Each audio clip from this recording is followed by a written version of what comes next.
Hey guys, so dumating na nga itong in-order ko sa Shopee. Set na siya guys. Meron na siyang pang curl ng pilik mata.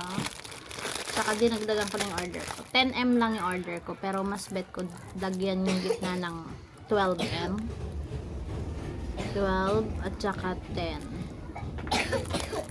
Tapos meron din siyang kasamang anong tawag dito? Lipstick. Ay, eyeliner. Ay, hindi.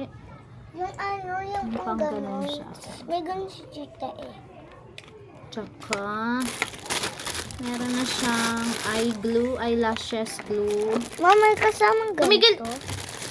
Pakilamera ka. What is this? Mga ganito. Pang tulak, pang ganon. Pang sipit, tsaka pang Pang highlights. nalagyan na ng glue. At tsaka remover. Ano yan? Eyelash remover. Ang dalawa So, yung itry binili mo, natin ma? siya guys. Dalawa binili mo? Tumigil ka! Sabi ko lang. So, try na natin siya guys. Try ko tong 10mm. 10mm.